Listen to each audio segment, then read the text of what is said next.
Assalamualaikum warahmatullahi wabarakatuh. Halo pemirsa BRTV, selamat datang dalam program Ngobrol Bareng. Tentunya sama aku Via Junita atau VJ. Dan pastinya setiap episode Ngobrol Bareng kita selalu menghadirkan teman-teman ngobrol bareng untuk membahas sesuatu hal yang pastinya sangat menginspirasi pemirsa di rumah.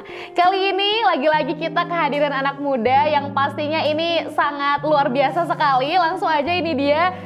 Assalamualaikum Mas Gilang Setiawan, apa kabar?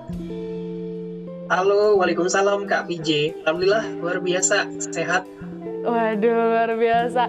Mas Gilang, mungkin bisa sapa dulu nih pemirsa BRTV di rumah, silakan. Halo, pemirsa BRTV di rumah. Perkenalkan saya Gilang Setiawan. Saya bulan saat ini diberikan kesempatan menjadi narasumber sama ngobrol bareng di BRTV. Semoga kita bisa sharing kebaikan lebih banyak. Terima kasih. Waduh, luar biasa. Mungkin for your information nih pemirsa, bahwasanya ini Mas Gilang ini salah satu duta inspirasi Indonesia. Waduh, kita akan ngobrol seputar banyak hal yang kalau mungkin pemirsa di rumah nih yang mungkin udah follow Instagram Mas Gilang ini luar biasa sekali di pengalamannya dengan mahasiswa ke luar negeri gitu ya. Waduh, luar biasa. Nah, kita akan ngobrol-ngobrol sekarang. Tapi sebelumnya Mas Gilang sekarang lagi sibuk ngapain? Lagi sibuk apa? Oke, kalau sekarang kebetulan saya masih sibuk di perkuliahan. Kebetulan karena hanya 2, jadi lumayan hektik. Dan sisanya itu di kegiatan-kegiatan luar kampus seperti kompetisi, kemudian juga volunteering dan juga kegiatan yang disebutin oleh mbaknya tadi, ada ke luar negeri dan juga sejenisnya. Waduh, luar biasa. Double degree sekarang? Bagaimana? Double degree? Betul, double degree.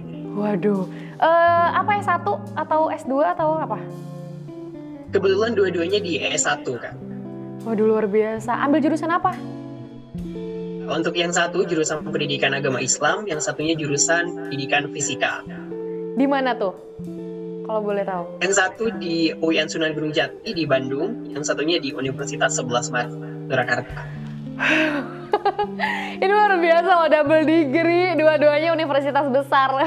Pendidikan agama Islam sama apa satu lagi berarti? Pendidikan fisika. Pendidikan fisika, waduh luar biasa.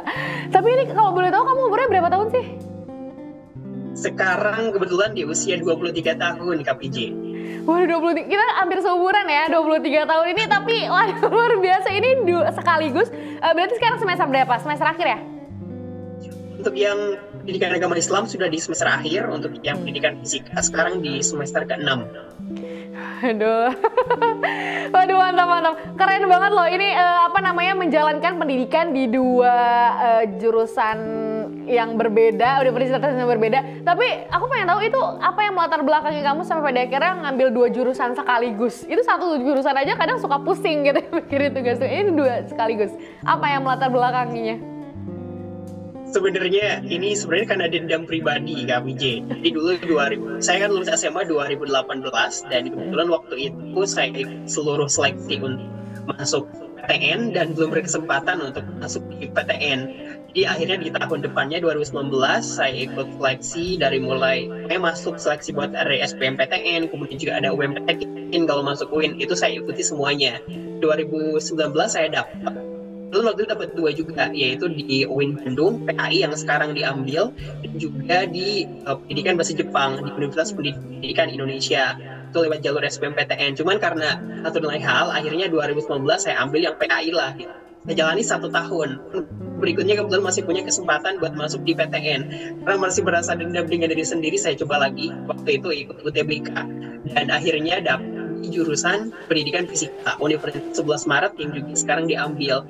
Nah, sebenarnya dulu keputusan awalnya tidak akan diambil, cuman karena akhirnya memasuki COVID dan saya rasa masih bisa dihandle dua-duanya dengan virtual gitu ya, kegiatan perkuliahannya akhirnya diambil sampai sekarang dan dijalani sampai sekarang semester akhir dengan dinamikanya gitu Kak. Nah, lebih kayak gitu Kak VJ. Waduh, luar biasa ya. Tapi ini Sunan Gunung Jati sama 11 Maret tuh di daerah mana ya? Kalau Sunan Gunung Jati itu di Bandung. Iya, di Bandung. 11 Maret itu di Solo. Ya, itu kan jauh ya? Provinsi kita. Iya, betul. Nah, berarti tapi sekarang maksudnya udah mulai ini lagi kan, tatap muka. Sampai pada akhirnya sekarang gimana tuh ngaturnya? Atau memang ada yang atau memang kebetulan ada satu yang daring atau gimana?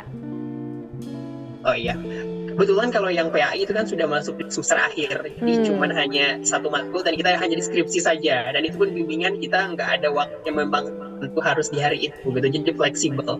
Jadi kita sekarang lebih fokusnya pas offline, keberuntungannya bisa fokus yang fisika gitu, jadi masih bisa ke-handle dua-duanya. Waduh, luar biasa. Berarti sekarang stay di Solo nih?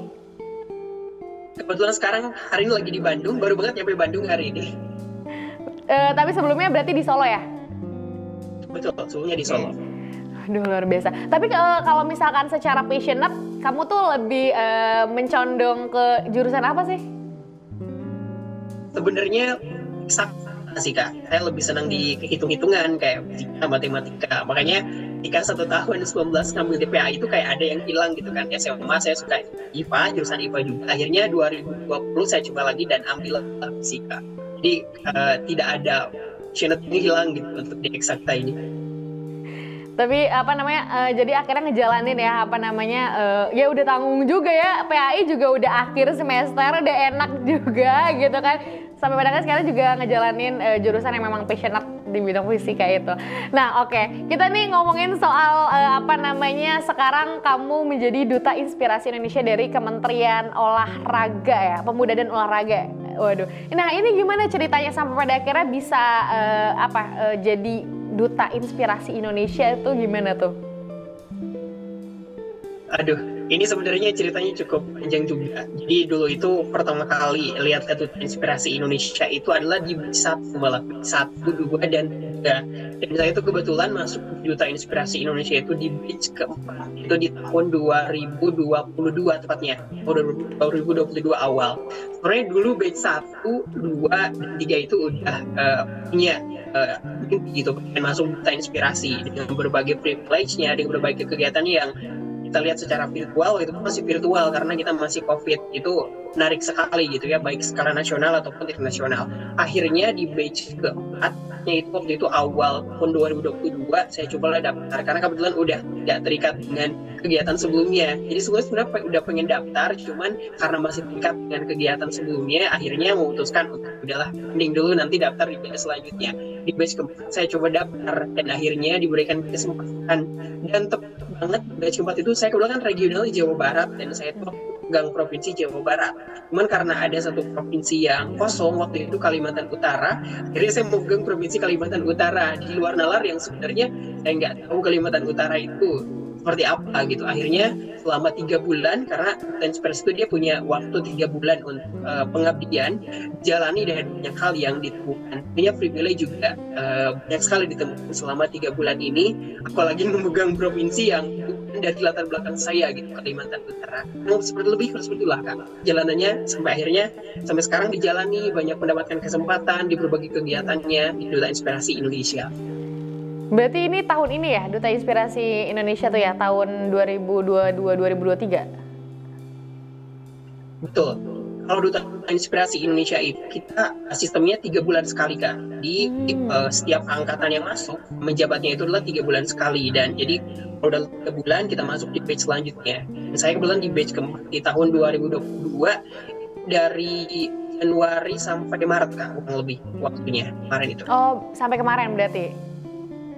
Betul, tapi kita masih punya kesempatan untuk ikut kegiatannya, cuman sudah tidak ada lagi pembinaan kayak 3 bulan itu, masih bisa ikut kegiatan luar itu.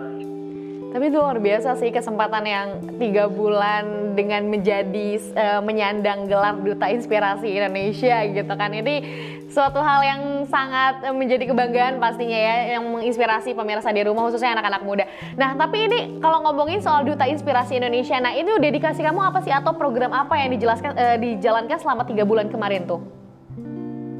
Nah, kebetulan kalau saya sendiri kemarin tuh lebih fokusnya di kampanye digital, karena kebetulan wadah dari Duta Inspirasi selama 3 bulan ini adalah gimana bisa memaksimalkan kelima faktor mereka yang berbasis digital. Ada wadahnya itu ada di Instagram, kemudian TikTok, YouTube, LinkedIn, kemudian juga ada podcast juga. Nah kebetulan saya kebagian di Millennials Menginspirasi. Nah Millennials Menginspirasi ini adalah platform yang memang kampanye digital untuk di Instagram. Di Duta Inspirasi punya platform itu, dan kebetulan sesuai dengan advokasi yang saya bawa. Advokasinya adalah bagaimana menyampaikan kampanye digital berkaitan dengan self development. Nah selama 3 bulan itu kolaborasi dengan millennials menginspirasi bagaimana menjadi generasi muda yang bisa satu sama lain menginspirasi, saling memotivasi. Apalagi waktu itu kampanye saya tentang self development sebagai hal yang mendasar sekali tentunya dibutuhkan oleh generasi muda. Dan 3 bulan ini memang tidak terasa, tapi kampanyenya masih berjalan sampai sekarang meskipun sudah tidak dipegang oleh batch saya, tapi batch selanjutnya juga masih dilanjutkan karena memang turut berimpact juga bagi generasi lainnya, gitu Kak. Walaupun nggak ngejabat tapi tetap kegiatan-kegiatan mungkin lainnya masih bisa ikut berarti ya? Betul sekali. Oke. Tapi berarti selain kampanye digital itu program lainnya ada nggak yang mungkin jadi push atau tekanan gitu dalam menyandang ini Duta Inspirasi Indonesia? Hal lain? Nah, kebetulan Duta Inspirasi Indonesia ini dia punya 2 jenis kegiatan, ada jenis yang berskala nasional dan juga internasional. Nah, untuk yang nasional sendiri salah satunya itu tadi, kita ada pengabdian selama 3 bulan, kemudian ada Inspiratalk. Nah, Inspiratalk ini kita mengundang beberapa tokoh inspiratif juga nantinya untuk bisa berdiskusi di dalam satu wadah yang memang difasilitasi oleh Duta Inspirasi. Kemudian juga di skala nasionalnya ada Inspiring Leader Camp. Nah, ini tuh kegiatannya masih skala nasional juga. Kita mengumpulkan anak-anak pemuda-pemudi terbaik dari seluruh daerah untuk kemudian mengikuti kegiatan kemah modern gitu, kemah modern dengan konsep-konsep yang selalu ada pembaruan di setiap periodenya. Adapun untuk yang skala internasionalnya kita ada Inspiratur. Nah, ini mungkin salah satu kegiatan yang menjadi mainstream juga gitu ya, yaitu anti mainstream juga, karena ini berskala internasional. Kita mengunjungi negara-negara luar, melihat exposure-nya bagaimana, kemudian juga ada kegiatan konven dan juga simposium yang ini turut menjadi daya tarik tersendiri sebenarnya buat teman-teman yang pengen masuk ke Duta Inspirasi, karena mereka yang masuk punya privilege lebih untuk bisa lulus di kegiatan berskala internasional ini. Mungkin itu Kak, programnya sejauh ini yang jadi anti mainstream sekali dan daya tarik mungkin ya bagi teman-teman lain termasuk saya sendiri. Nah, berarti yang keluar negeri itu berarti ini berhubungan dengan Duta Inspirasi Indonesia ini? Kebetulan kalau saya sendiri, Inspirator itu kan baru diselenggarakan 1 kali dan sekarang dia lagi launching kegiatan yang kedua. Dan kebetulan kalau saya lebih banyaknya di luar inspirasi, tapi saya ada kontinunya. Kebetulan kemarin juga sempat ikut di kepanitiaannya bersama teman-teman yang lainnya Kak. Wah, seru banget ya. Pasti ini selain mungkin banyak kegiatan-kegiatan yang ngerasa, apalagi kampanye digital, hal-hal yang berbau-bau anak muda yang bisa menjadi penopang generasi-generasi untuk membuat kegiatan-kegiatan positif ini pasti menarik banget. Tapi Mas Gilang, kita akan jeda dulu sebentar, pemirsa juga pasti penasaran hal apa lagi yang akan kita obrolin nih, tapi kita akan jeda dulu sebentar, jangan kemana-mana, tetap di Ngobrol Bareng.